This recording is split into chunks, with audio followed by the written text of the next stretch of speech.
Hello, ನಮಸ್ಕಾರ. ಎಲ್ಲ ಹೇಗಿದ್ದೀರಾ? ತುಂಬ ದಿನ ಆದಮೇಲೆ ನಾನು ವಿಡಿಯೋ ಹಾಕ್ತಾ ಇದ್ದೀನಿ. ಹೋಪ್ ನೀವೆಲ್ಲ ಸಪೋರ್ಟ್ ಮಾಡ್ತೀರಾ, ನೋಡ್ತೀರಾ ಅಂತ ಅಂದ್ಕೊಂಡಿದ್ದೀನಿ. ಈ ವಿಡಿಯೋದಲ್ಲಿ ವೆರಿ ಫಸ್ಟ್ಲಿ ನನ್ನ ಮಗ ಹೊಸಲು ದಾಟ್ದ. ಇದೆಲ್ಲ ನಡೆದಿದ್ದು ಮೈಸೂರಲ್ಲಿ. ನಾನು ಆವಾಗ ಶೂಟ್ ಮಾಡ್ಕೊಂಡಿದ್ದೆ. ತುಂಬ ದಿನ ಆದಮೇಲೆ ಈಗ ಅಪ್ಲೋಡ್ ಮಾಡ್ತಾ ಇದ್ದೀನಿ. ಬಿಕಾಸ್ ನನಗೆ ಟೈಮೇ ಸಿಕ್ಕಿರಲಿಲ್ಲ ಎಡಿಟ್ ಮಾಡೋದಕ್ಕೆ. ಈ ಒಂದು ವಿಡಿಯೋದಲ್ಲಿ ಒಂದು ದೊಡ್ಡ ಜರ್ನಿನೇ ತೋರಿಸ್ತಾ ಇದ್ದೀನಿ. ಇದರಲ್ಲಿ ನಾನು ಮೈಸೂರಲ್ಲಿ 9 ಮಂತ್ಸ್ ಕಂಪ್ಲೀಟ್ ಮಾಡಿ, ಅಲ್ಲಿಂದ ನನ್ನ ಬಾಣಂತನ ಮುಗಿಸ್ಕೊಂಡು, ನನ್ನ ಹಸ್ಬೆಂಡ್ ಮನೆಗೆ ಬಂದು, ಹಸ್ಬೆಂಡ್ ಮನೆಯಲ್ಲಿ ಹಬ್ಬ ಎಲ್ಲ ಮಾಡಿ, ಹಾಯ್ ರಿಚುವಲ್ಸ್ ಎಲ್ಲ ಪುಟನಾ. ಕಂಪ್ಲೀಟ್ ಮಾಡಿ, ಮನೆ ದೇವ್ರಿಗೆ ಹೋಗಿ, ಪುಟನಾ. ಹಾಗೆ ಅಲ್ಲಿಂದ ಬೆಂಗಳೂರಿಗೆ ಬಂದು ಶಿವು. ಏನೇನು ಮಾಡಿದೆ, ಹೇಗೆ ಕ್ಲೀನ್ ಮಾಡಿದೆ, ಈ ಥರ ಪ್ರತಿಯೊಂದನ್ನು ಶಿವು. ನಾನು ತೋರಿಸಿದ್ದೀನಿ. ಹೋಪ್ ನೀವು ಲೈಕ್ ಮಾಡ್ತೀರಾ ಅಂತ. ಹಾಡು ಹೇಳು. ಜೋಜೋ ಮಾಡಿಸೋದಕ್ಕೆ. ಆ ಆ ಅಂತ ಹಾಡು ಹೇಳು.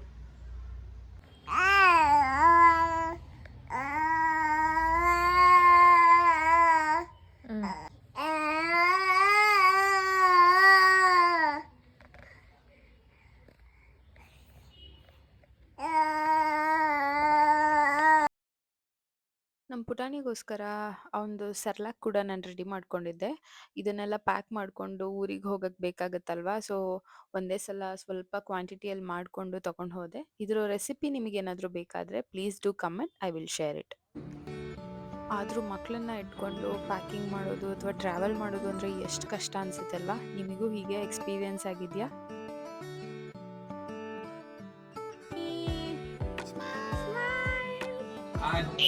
Achirama!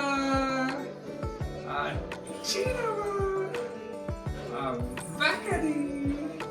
Only,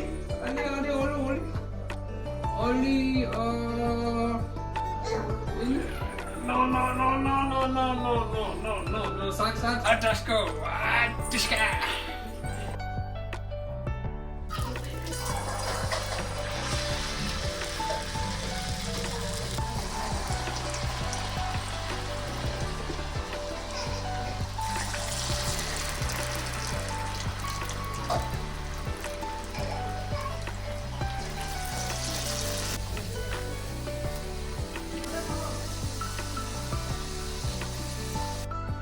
ಇನ್ನು ನಾನು ಹಸ್ಬೆಂಡ್ ಮನೆಗೆ ಬಂದಮೇಲೆ ಮನೆ ದೇವ್ರ ದರ್ಶನ ಎಲ್ಲ ಮಾಡಿ, ಪೂಜೆ ಎಲ್ಲ ಮಾಡಿಸ್ಕೊಂಡು, ಆ್ಯಂಡ್ ಒಳ್ಳೆ ಮಳೆ ಬರ್ತಾಯಿತ್ತು. ನಾವು ದಿನ ಒಂದೊಂದು ಸ್ನ್ಯಾಕ್ಸ್ ಮಾಡಿಕೊಂಡು ಒಳ್ಳೆ ಟೈಮ್ ಸ್ಪೆಂಡ್ ಮಾಡಿದ್ವಿ.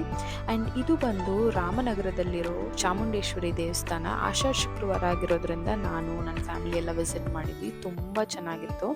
ಆ್ಯಂಡ್ ಮನೆಗೆ ವಾಷಿಂಗ್ ಮಷಿನ್ ಕೂಡ ತರಿಸಿದ್ವಿ ಊರಲ್ಲಿ.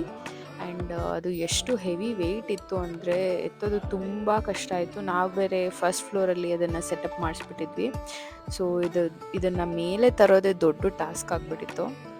ನೀವು ನೋಡ್ತಾ ಇರ್ಬೋದು ಎಷ್ಟು ಕಷ್ಟಪಟ್ಟು ತಗೊತಾ ಇದ್ದಾರೆ ಅಂತ. ಇದು ಡೆಲಿವರಿ ಆಗಿದ್ದೇನ ನನ್ನ ಹಸ್ಬೆಂಡ್ ಕೂಡ ಮನೇಲಿರಲಿಲ್ಲ, ಆಫೀಸ್ ವರ್ಕ್ ಇದೆ ಅಂತ ಬ್ಯಾಂಗ್ಳೂರಿಗೆ ಬಂದಿದ್ದರು. ನಮ್ಮ ಮಾವ ಒಬ್ಬರಿಗೆ ಇದನ್ನು ಮೇಲೆ ತರೋದು ತುಂಬ ಕಷ್ಟ ಆಯಿತು, ಬಿಕಾಸ್ ಇದು ಸಿಕ್ಕಾಬಟ್ಟೆ ಹೆವಿ ವೆಯ್ಟ್ ಇತ್ತು. ಸೊ ನೀವು ನೋಡ್ತಾ ಇರ್ಬೋದು, ಇನ್ಸ್ಟಾಲೇಷನ್ ಮಾಡೋಕ್ಕೆ ಬಂದಿರ್ತಾರಲ್ಲ ಕಂಪ್ನಿ ಕಡೆಯಿಂದ, ಅವರು ಕೂಡ ನಮ್ಮ ವಾಷಿಂಗ್ ಮಷಿನ್ನ ಮೇಲೆ ತರೋಕ್ಕೆ ಹೆಲ್ಪ್ ಮಾಡಿದ್ರು. ಆ್ಯಂಡ್ ಊರಂದಮೇಲೆ ಗೊತ್ತಲ್ಲ, ಅಕ್ಕಪಕ್ಕ ಮನೆ ಇದ್ದವರೆಲ್ಲ ಸಪೋರ್ಟ್ ಮಾಡಿದ್ರು, ಆ್ಯಂಡ್ ಹಸ್ಬೆಂಡ್ ಫ್ರೆಂಡ್ಸ್ ಕೂಡ. ಫಾರ್ ಸಮ್ ರೀಸನ್ ನಾನು ಹಾಸ್ಪಿಟಲ್ ವಿಸಿಟ್ ಮಾಡಬೇಕಿತ್ತು. ನಾನು ಪುಟಾಣಿನ ಕರ್ಕೊಂಡು ಹೋಗ್ಬಿಟ್ಟಿದ್ದೆ. ಫುಲ್ ಗಲಾಟೆ ಮಾಡ್ತಾಯಿದ್ದ, ಸಿಕ್ಕಾಬಟ್ಟೆ ಮಳೆ ಬೇರೆ ಬರ್ತಾಯಿತ್ತು. ಬಟ್ ವೆದರ್ ಮಾತ್ರ ತುಂಬ ಚೆನ್ನಾಗಿತ್ತು. ಇಷ್ಟು ಚೆನ್ನಾಗಿರೋ ವೆದರಲ್ಲಿ ಬಿಸಿ ಬಿಸಿಯಾಗಿ ಏನಾದರೂ ತಿಂತಾಯಿದ್ರೆ ಎಷ್ಟು ಚೆನ್ನಾಗಿರುತ್ತೆ ಅಲ್ವಾ? ಅದಕ್ಕೋಸ್ಕರ ನಾನು ಮಶ್ರೂಮ್ ಫ್ರೈ ಕೂಡ ಮಾಡಿದ್ದೆ. ತುಂಬ ಚೆನ್ನಾಗಿ ಬಂದಿತ್ತು. ನೀವು ಕೂಡ ಒಂದ್ಸಲ ಟ್ರೈ ಮಾಡಿ ನೋಡಿ. ಬಟ್ ನಾನು ರೆಸಿಪಿನ ಶೂಟ್ ಮಾಡ್ಕೊಳ್ಳಿಲ್ಲ, ಮಿಸ್ ಮಾಡಿಬಿಟ್ಟೆ. ನೆಕ್ಸ್ಟ್ ಟೈಮ್ ನಿಮಗೆ ಈ ರೆಸಿಪಿ ಹೇಳ್ತೀನಿ. So welcome back. ಇವಾಗ ನಾವು ಚಪಾತಿಗೆ ಗೋಬಿ ಪನ್ನೀರ್ ಮಸಾಲ ಮಾಡ್ತಾಯಿದ್ವಿ. ನಮ್ಮ ಜೊತೆ ನಮ್ಮ ಕುಕಿಂಗ್ ಪಾರ್ಟ್ನರ್ ಇದ್ದಾರೆ. ಹೇಗೆ ಮಾಡ್ತೀನಿ ಅಂತ ನಾನು ತೋರಿಸ್ತೀನಿ. ಇವಾಗ ನಾನು ಆಲ್ರೆಡಿ ಎಣ್ಣೆ ಹಾಕಿದ್ದೀನಿ, ಸ್ವಲ್ಪ ಜೀರಿಗೆ ಹಾಕ್ತಾ ಇದ್ದೀನಿ. ನಾನು ಆಲ್ರೆಡಿ ಏನೇನು ಬೇಕೆಲ್ಲ ಹೆಚ್ಚಿಟ್ಕೊಂಡಿದ್ದೀನಿ. ಈಗ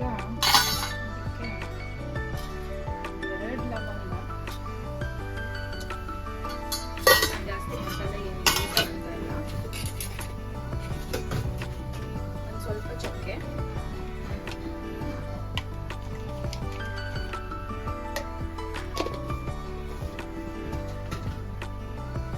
ಈಗ ಅದಕ್ಕೆ ನಾನು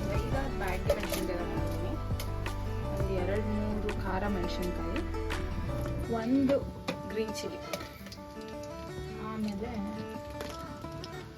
ಎಷ್ಟು ಕ್ಯಾಶು ಅಲ್ಲ, ಸ್ವಲ್ಪ ಇದು ಇದೆ, ಬೆಳ್ಳುಳ್ಳಿನೂ ಇದೆ, ಎಲ್ಲ ಗೋಡಂಬಿ ಅನ್ಕೋಬೇಡಿ. ಆಮೇಲೆ ಇದು ಬೆಳ್ಳುಳ್ಳಿ ಹಾಕೊಂಡಿದ್ದೀನಿ.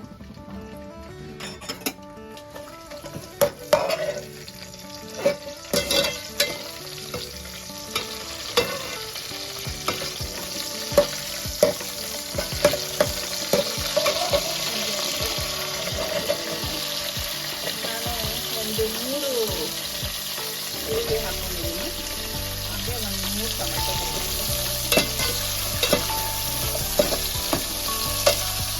ಎಲ್ಲ ಹಾಕೊಂಡ್ಬಿಟ್ಟಿದ್ದೀನಿ.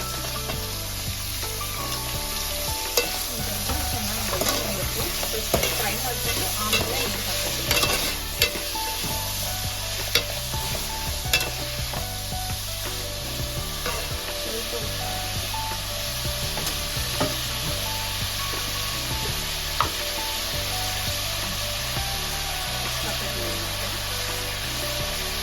ಈಗ ಬೇಯಕ್ಕೆ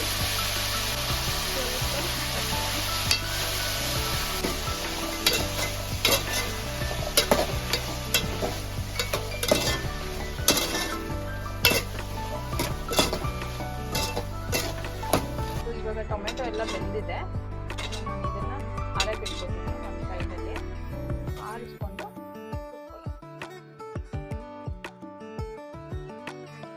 ಇವಾಗ ಸೇಮ್ ಪ್ಯಾನ್ಗೆ ಮತ್ತೆ ಆಯಿಲ್ ಹಾಕೊಂಡು ಸ್ವಲ್ಪ ತುಪ್ಪ ಆ್ಯಡ್ ಮಾಡ್ಕೊಂಡಿದ್ದೀನಿ. ನೀವು ಬೇಕಂದ್ರೆ ಸ್ಕಿಪ್ ಮಾಡ್ಬೋದು, ಇಲ್ಲ ನೀವು ಆ್ಯಡ್ ಮಾಡ್ಕೊಬೋದು. ಜೊತೆಗೆ ಸ್ವಲ್ಪ ಜೀರಿಗೆ ಹಾಕೊಂಡಿದ್ದೀನಿ, ಸಾಸಿವೆ ಏನು ಹಾಕ್ತಾ ಇಲ್ಲ. ಇದಕ್ಕೆ ನಾನು ಕಾಲಿಫ್ಲವರ್ ಆ್ಯಡ್ ಮಾಡ್ಕೊತಾ ಇದ್ದೀನಿ, ಹೂಕೋಸು. ಇದರಲ್ಲೇ ಹುರ್ಕೊಂಡು ಬೇಯಿಸ್ಕೊಳ್ಳೋ ಥರ.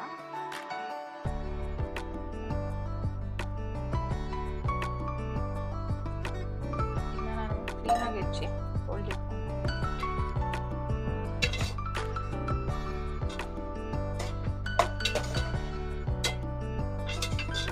ನಾವಾಗಲೇ ಫ್ರೈ ಮಾಡ್ಕೊಂಡಿದ್ದನ್ನೆಲ್ಲ ನಾನು ಕಟ್ಟೆಗಾಗಿ ಇಟ್ಕೊಂಡಿದ್ದೀನಿ. ಅದಾದ್ಮೇಲೆ ರುಬ್ಕೊಳ್ಳೋಕೆ ಸರಿ ಹೋಗುತ್ತೆ ಅಂತ ಇದಕ್ಕೆ ಒಂದು ಚಿಟಿಕೆ ಉಪ್ಪು ಹಾಕೋತಾ ಇದ್ದೀನಿ.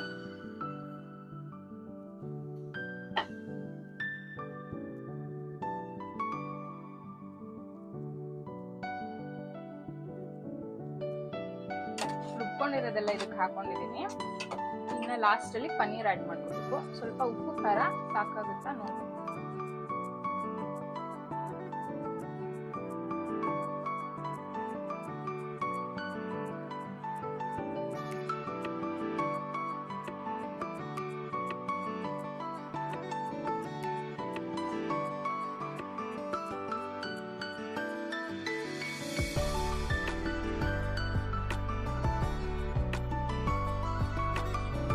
ಈ ಕರಿಗೆ ನಾನು ಚಪಾತಿ ಮಾಡ್ಕೊಂಡಿದ್ದೆ, ತುಂಬ ಚೆನ್ನಾಗಿ ಬಂದಿತ್ತು ಕರಿ.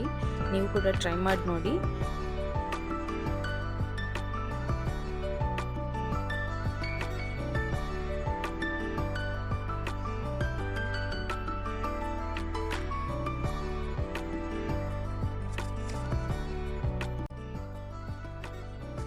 ಪನ್ನೀರ್ ಗೋಬಿ ಕರಿ ಮಾಡಿದ್ದಾರೆ, ತುಂಬಾ ಟೇಸ್ಟಿ ಆಗಿದೆ.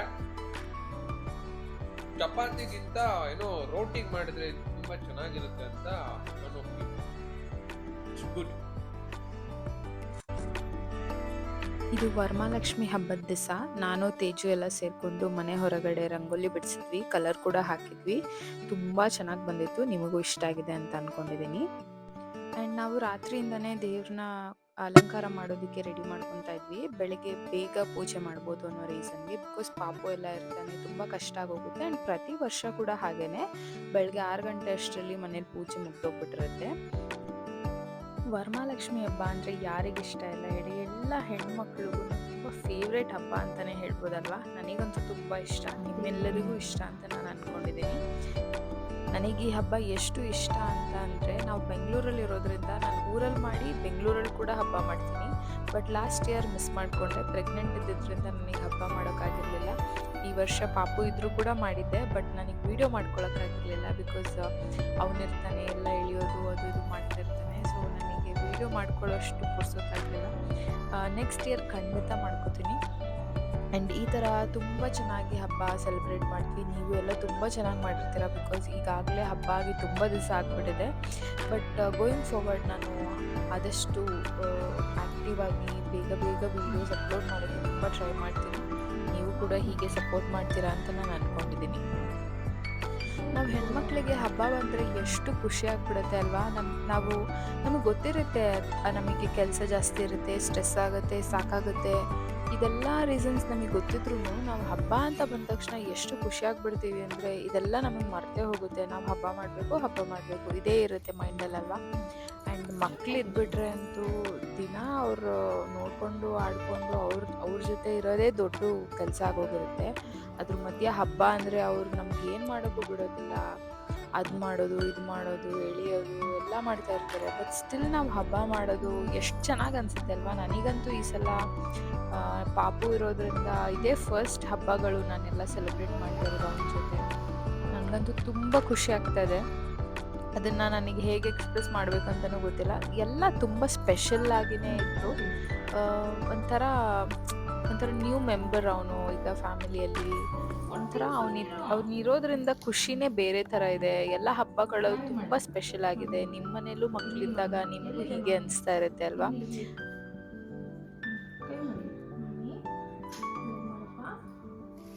ಇನ್ನು ಹಬ್ಬ ಎಲ್ಲ ಮುಗಿಸ್ಕೊಂಡು ನಾವು ಬೆಂಗಳೂರಿಗೆ ಬಂದ್ವಿ. ಬೆಂಗಳೂರಲ್ಲಿ ಮನೆ ಹೇಗಿತ್ತು ಅಂದರೆ ಒಂದು ರೇಂಜಿಗೆ ಕ್ಲೀನಾಗೇ ಇತ್ತು, ಬಟ್ ಕಿಚನ್ ಮಾತ್ರ ತುಂಬ ಗಲೀಜಾಗಿ ಹೋಗ್ಬಿಟ್ಟಿತ್ತು. ನೀವು ನೋಡ್ತಾ ಇದ್ರೆ ಸ್ಟವ್ ಎಲ್ಲ ಎಷ್ಟು ಗಲೀಜಾಗಿತ್ತು ಅಂದರೆ ನಾವು ಬಂದಿದ್ದ ದಿವಸನೇ ಕ್ಲೀನ್ ಮಾಡ್ಕೊಳ್ಳೋಕ್ಕೆ ಶುರು ಮಾಡಿಬಿಟ್ವಿ. ಬಿಕಾಸ್ ಪಾಪು ಇರ್ತಾನೆ, ಅವನಿಗೂ ನಾವು ಹೆಲ್ತ್ ಎಲ್ಲ ನೋಡ್ಕೋಬೇಕು, ಇನ್ಫೆಕ್ಷನ್ ಅದು ಇದು ಎಲ್ಲ ಕಷ್ಟ ಆಗುತ್ತೆ. ಸೊ ಹಾಗಾಗಿ ನಾನೆಲ್ಲ ಕ್ಲೀನ್ ಮಾಡ್ಕೊತಾ ಇದ್ದೆ. ಕ್ಲೀನ್ ಮಾಡಿದ್ಮೇಲೆ ನನಗೆ ಒಂದು ಸಮಾಧಾನ ಆಗಿತ್ತು. ಬಿಕಾಸ್ ನನಗೆ ಒಬ್ಳಿಗೇ ಕಷ್ಟ ಆಗುತ್ತೆ ಅಂತ ನನ್ನ ಹಸ್ಬೆಂಡ್ ಕೂಡ ಹೆಲ್ಪ್ ಮಾಡಿದ್ರು. ತೇಜು ಕೂಡ ಪಾಪು ಎಲ್ಲ ನೋಡಿಕೊಂಡು ಅವಳು ಹೆಲ್ಪ್ ಮಾಡಿದ್ರು. ಸೊ ಹಾಗಾಗಿ ನನಗೆ ಕ್ಲೀನ್ ಮಾಡೋಕ್ಕಾಯಿತು. ಆ್ಯಂಡ್ ನಮ್ಮ ಆ್ಯಸ್ ಯೂಶ್ವಲ್ ರೊಟೀನ್, ನನ್ನ ಹಸ್ಬೆಂಡ್ ಆಫೀಸ್ಗೆ ಹೋಗುವಾಗ ಬಾಯಿ ಹೇಳೋದೆ ಒಂಥರ ಖುಷಿ, ಒಂಥರ ಎಮೋಷನ್ ಅದು. ಈಗ ನನ್ನ ಜೊತೆ ಪಾಪು ಕೂಡ. ಐ ಹೋಪ್ ಈ ನನ್ನ ವ್ಲಾಗ್ ನಿಮಗೆಲ್ಲ ಇಷ್ಟ ಆಗಿರುತ್ತೆ ಅಂತ. ಆದಷ್ಟು ಬೇಗ ನೆಕ್ಸ್ಟ್ ವ್ಲಾಗಲ್ಲಿ ಸಿಗ್ತೀನಿ. ಅಲ್ಲಿವರೆಗೂ you all take care. Bye.